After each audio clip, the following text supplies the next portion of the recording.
ഇന്ന് തന്നെ ഡൗൺലോഡ് ചെയ്യൂ. കാണൂ നിങ്ങളുടെ ഫേവറേറ്റ് ഷോസ്. നിങ്ങളുടെ മകന് കൊടുക്കാനുള്ള മറുപടി ഇന്നലെ നാട്ടുകാരുടെ മുൻപിൽ വെച്ച് തന്നെ കൊടുത്തിരുന്നു. പക്ഷെ ഇനി ഒരിക്കൽ കൂടി വരുണിന്റെ നാണം കെടുത്താൻ അയാൾ എങ്ങനെയെങ്കിലും മുമ്പിൽ വന്ന് നിന്ന അത് പ്രശ്നമാവും ചെറിയമ്മേ.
എനിക്ക് വേണ്ടി എന്തോ ഒരു അപമാനം സഹിക്കുന്നു, എത്രമാത്രം കഷ്ടപ്പെടുന്നു.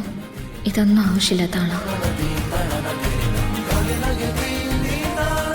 എന്നിട്ടോ എല്ലാം ചെയ്യുന്നത് എന്നോടുള്ള സ്നേഹം കൊണ്ട് മാത്രം.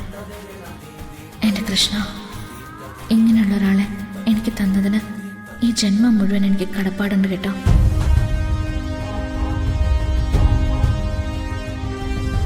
എനിക്ക് വേറെ ഒന്നും വേണ്ട. വരുണിനെ കാത്തു രക്ഷിക്കണം, ഒരു ദോഷവും പറ്റാതെ നോക്കണം.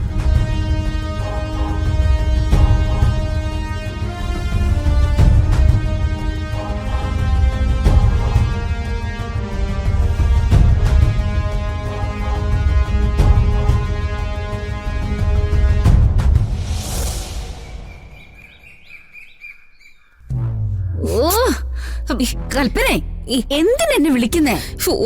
എനിക്കറിയില്ല. എല്ലാവരും താഴെയുണ്ട്, വിളിച്ചോണ്ട് വരാൻ പറഞ്ഞു. വാ. ഓ വാ വാ.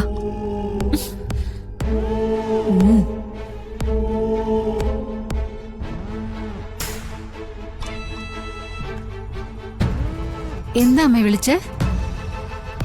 ഇന്നലെ നിന്റെ മോൻ നിന്നെ വിളിച്ചിരുന്നു? ഇല്ല. കള്ളം പറയരുത്. ചെറിയമ്മ എന്തായാലും വിളിച്ചിട്ടുണ്ടാവുമല്ലോ. അവൻ എന്നെ വിളിക്കാറില്ല, ഞാൻ അവനെയും വിളിക്കാറില്ല. ഇന്നലെ അവൻ വരുണിനെ നാട്ടുകാരുടെ മുമ്പിൽ വച്ച് അപമാനിച്ചു. നാട്ടുകാരെ കൊണ്ട് വരുണിനെ തല്ലിക്കാനും ശ്രമിച്ചു.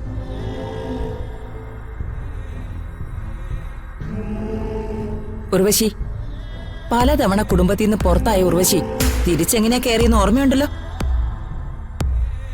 ചന്ദ്രശേഖരൻ ജയിലിലായിട്ടും പൊറുക്കാൻ പറ്റാത്ത കുറ്റം ഗൗതം ചെയ്തിട്ടും നീ ഈ കുടുംബത്തിനെ ദ്രോഹിക്കില്ല എന്ന് പറഞ്ഞപ്പോ വിശ്വസിച്ചവരാ ഞങ്ങള്. ഓർമ്മയുണ്ടോ നിനക്കത്? ഉണ്ട്. നിങ്ങളുടെ മകന് കൊടുക്കാനുള്ള മറുപടി ഇന്നലെ നാട്ടുകാരുടെ മുൻപിൽ വെച്ച് തന്നെ കൊടുത്തിരുന്നു.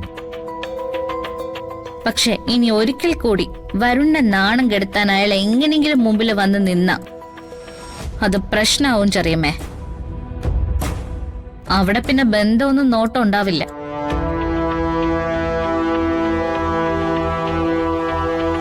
ഇത്രയും ദിവസം ഞങ്ങളുടെയൊക്കെ അസ്വസ്ഥത കാണാൻ ഒരു കാരണം ഉണ്ടായിരുന്നു. പ്രിയങ്ക. അവിടെ ഇപ്പൊ ഇവിടെ ഇല്ല, ഇനി ഉണ്ടാവാനും പോകുന്നില്ല. അവളും അവളുടെ മുത്തശ്ശിയും ഇവിടെ ഉണ്ടായിരുന്ന സമയത്ത് ഒളിഞ്ഞും തെളിഞ്ഞും നിങ്ങൾ ചെയ്ത സഹായങ്ങളൊക്കെ ഞങ്ങൾക്ക് വ്യക്തമായിട്ട് അറിയാം. ചെറിയമ്മയോട് മാത്രമല്ല, ഏട്ടത്തിയോടും കൂടി പറയുന്നേ.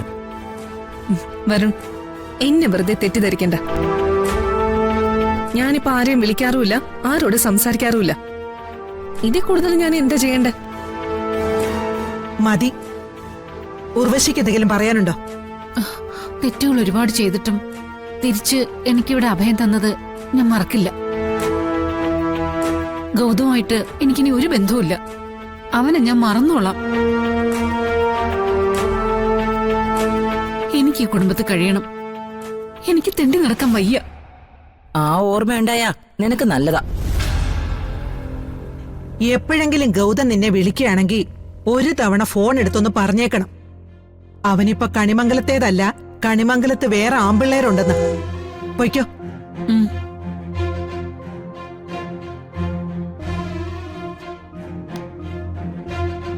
ഇതോടെ അവർക്ക് എന്തെങ്കിലും മാറ്റം വരുമെന്നാണ് മുത്തശ്ശി കരുതിയിരിക്കുന്നത്? അങ്ങനെയൊന്നും ഇല്ലടാ. പക്ഷെ നമുക്ക് കാര്യങ്ങൾ വ്യക്തമായിട്ട് അറിയാമെന്ന് അവളെ ഒന്ന് ബോധ്യപ്പെടുത്തിയതാ. അത് നന്നായി മുത്തശ്ശി. അടിക്കടി തോറ്റു പോകുന്നോണ്ട് പെട്ടെന്നൊന്നും തലപൊക്കാൻ സാധ്യതയില്ല രണ്ടെണ്ണോ. ആ വരുണേ, അവനെ എന്തായാലും ഒന്ന് കാണണം, ആ ഗൗതമിനെ.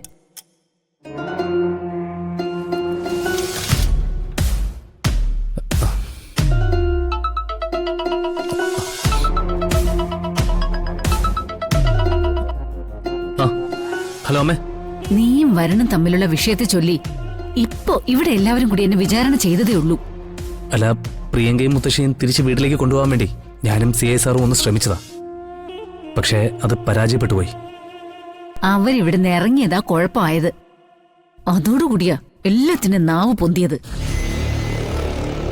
അതിനു മുമ്പ് വരെ നാണം കെട്ട് തല കുനിച്ച് നിൽക്കുകയായിരുന്നു. എടാ, അവരെ തിരിച്ചിവിടെ കൊണ്ടുവരാൻ പറ്റുമോ നിനക്ക്? ആ CI കൊണ്ടൊന്നും നടക്കില്ലേ? അമ്മയ്ക്ക് അവരവിടെ തിരിച്ചെത്തിയാ പോരെ? അവര് തിരിച്ചെത്തും. അത് ഇതിനു മുമ്പ് വന്നതുപോലെയല്ല, കൃത്യമായ അധികാരത്തോടെ. അതിന്ന് തന്നെ സംഭവിക്കും. സത്യമാണോടാ മോനെ നീ പറയുന്നേ? പ്രിയങ്കയും അവളുടെ മുത്തശ്ശിയും അവിടെ വന്ന് കയറിയതിനു ശേഷം അമ്മ എന്നെ ഒന്ന് വിളിക്കേ. ഇത്തവണയെങ്കിലും ഗൗതം തോറ്റില്ലെന്ന് നമുക്ക് പറയേണ്ടി വരും. അമ്മ ഫോൺ വെച്ചോ.